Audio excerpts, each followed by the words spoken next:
from Southwest Florida's most trusted news.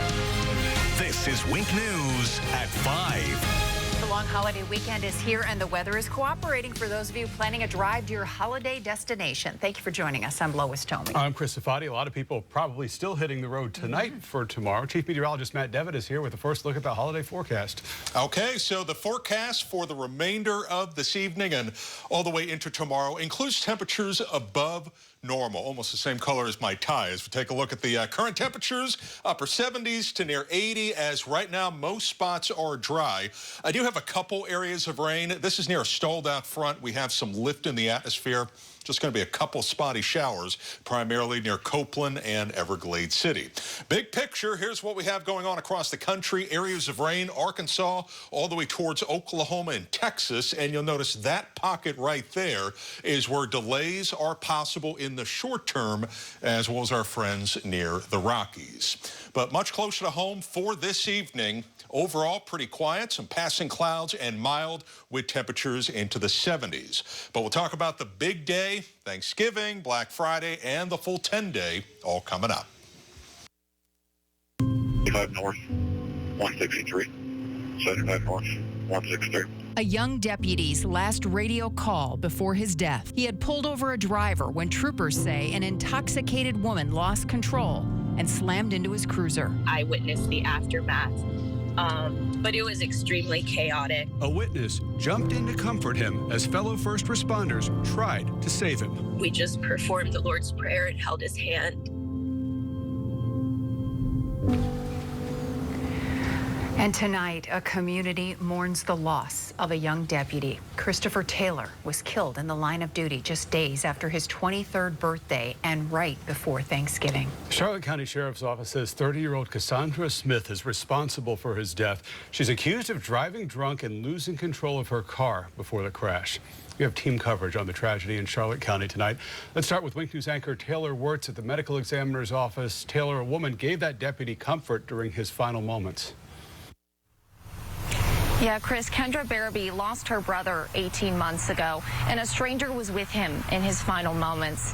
Now still wallowing in her own grief, she says she's comforted by the fact that she could be there for someone else. Kendra Barabee believes it was fate that brought her to the side of Deputy Christopher Taylor Tuesday night. It definitely hit home. Because Barabee wasn't going just anywhere. She and her mother were on the way to visit her brother's grave. Her brother, Zach, was killed in a car accident less than 2 years ago. He was only 28 years old. Good Samaritans stopped to comfort him, and Barabee never forgot that kindness. And they just held his hand and prayed with him. And that really made a huge difference for my mom and I, and my little brother. When Barabee and her mother saw the crash Tuesday night, she initially thought she could give the deputy CPR, but someone was already doing that. So they gave him the only thing they could, some comfort in his final moments. We just performed the Lord's Prayer and held his hand, and I caught the deputy's name, so I just used his name and I just prayed for him and them and their family, and just tried to do what I could do at that time. Barabee told me she's heartbroken over what happened, but hopes her brother's memory will inspire others to show up when people need them. He was just a young man, and I just, I tried to do what I could do, and I just hope that makes a difference for his family. Barabee said she made contact with Deputy Taylor's family today and says it was emotional. She was inspired to learn CPR after her brother's passing and urges everyone to do the same. Live in Charlotte County, Taylor Wirtz, Wink News.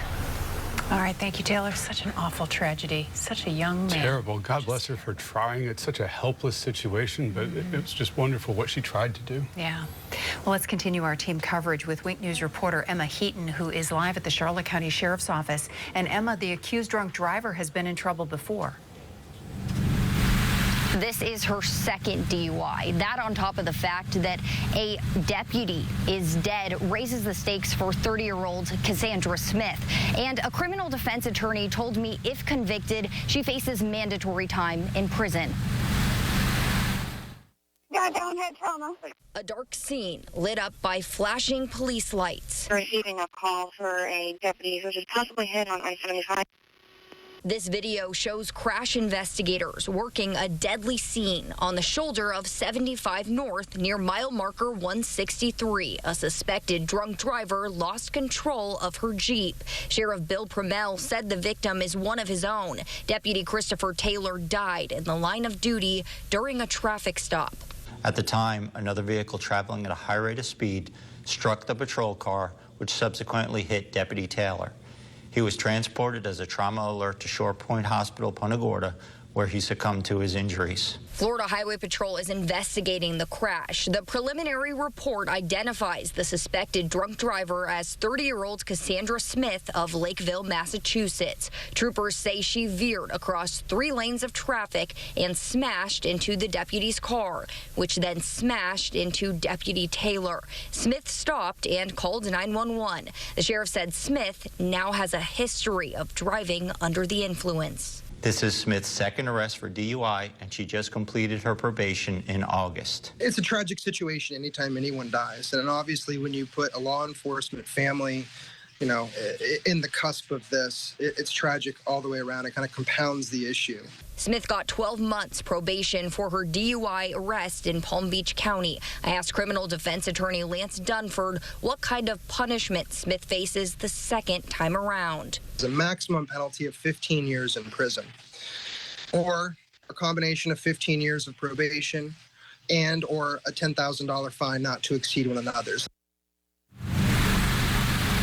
Of course, no punishment will bring Deputy Taylor home to his family, his fiancée, and his fellow deputies here in Charlotte County. As for Cassandra Smith, she'll go before a judge tomorrow morning. Live in Charlotte County, Emma Heaton, Wink News. All right, thank you very much, Emma. And statistics show that Florida is struggling with roadside accidents and deaths. We have a lot of people on the roads this weekend in particular. Wink News investigative reporter Peter Fleischer joins us live now. Just how bad is roadside safety here? It's significant. Now, this tragedy happened in Charlotte County, but we've seen law enforcement vehicles struck sitting on the side of the road in Lee County and Collier County just earlier this year. Now, in this particular case, the person who killed the Charlotte County deputy faces a DUI manslaughter charge.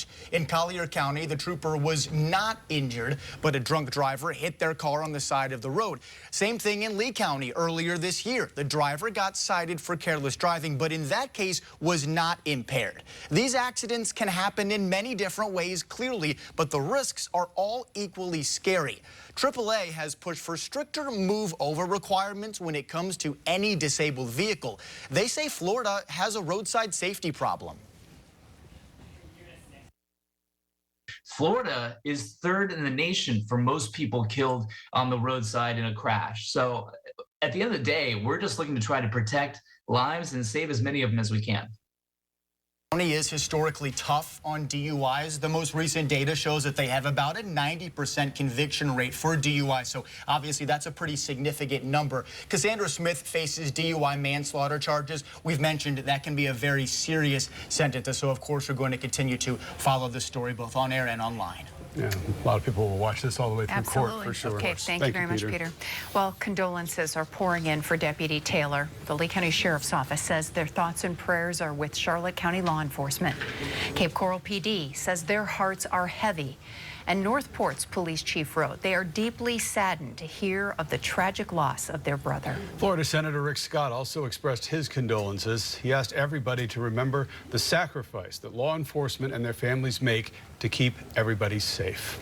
The Charlotte County Sheriff's Office says they are remembering Deputy Taylor for his integrity, professionalism, and trust. He was taken too soon at the age of 23. We're going to continue following this heartbreaking story, and we will have more later on in the newscast.